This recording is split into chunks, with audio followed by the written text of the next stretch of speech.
No आज आपण दिलेलं इक्वेशन हे linear equation in two variable आहे की नाही ते बघणार आहोत. बघा डेफिनेशन बघूया आधी.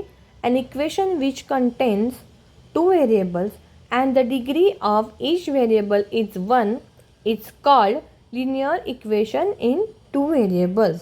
ओके, म्हणजेच काय, दिलेल्या इक्वेशनमध्ये जर दोन वेगवेगळे व्हेरिएबल्स असतील आणि त्या प्रत्येक व्हेरिएबलची डिग्री म्हणजेच इंडेक्स 1 असेल तर ते इक्वेशन हे linear equation in two variables असतं.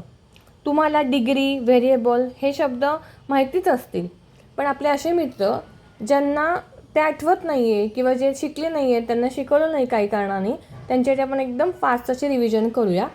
बघा हे equation 2x² + 3y is equal to 5. यामध्ये ही जी x आणि y ही दोन अक्षरं दिसत आहेत त्याला म्हणतात व्हेरिएबल. व्हेरिएबल ABCDमधला A to Z अशा 26 अक्षरांमधलं कुठलाही स्मॉल ABCDतलं म्हणजे स्मॉल लिपीतलं अक्षर असू शकतं, त्याला म्हणायचं व्हेरिएबल. मग आपल्या या इक्वेशनमध्ये कुठले व्हेरिएबल्स आहेत, x आणि y. आणि मग कोइफिशियंट म्हणजे काय, तर कोइफिशियंट म्हणजे व्हेरिएबलच्या शेजारचा नंबर. आपल्या ह्या इक्वेशनमध्ये आहे +2 and +3. प्लस म्हणजे +2 +3 याला म्हणायचं कोएफिशियंट. ओके, आता मग इंडेक्स म्हणजे काय किंवा डिग्री म्हणजे काय, तर डिग्री म्हणजे ते जे व्हेरिएबल आहे त्याच्या डोक्यावरचा हा नंबर, तो नंबर त्याला आपण म्हणतो डिग्री किंवा इंडेक्स किंवा पॉवर.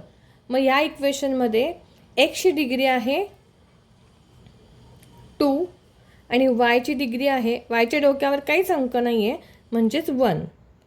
मग आता आपण लिनियर इक्वेशन आहे का हे बघण्यासाठी, विथ टू व्हेरिएबल बघण्यासाठी आपण अट काय सांगितली, 2 व्हेरिएबल पाहिजेत आणि प्रत्येकाची डिग्री 1 पाहिजे. आता बघा इथे 2 व्हेरिएबल तर आहेतच, पण दोन्हीची डिग्री 1 आहे का, तर नाही. एकची डिग्री आहे 2, म्हणजेच हे लिनियर इक्वेशन नाही आहे. ओके, आता लिनियर इक्वेशन इन टू व्हेरिएबलचा आपण जनरल फॉर्म बघूया. बघा ax + by + c is equal to 0. म्हणजेच काय, a, b आणि c हे रिअल नंबर्स आहेत बरं का. त्याच्यामुळे त्या तिन्हीपैकी कुठलाही एक अंक हा 0 नसला पाहिजे, नाहीतर मग ते linear equation in two variable होणार नाही. ठीक आहे.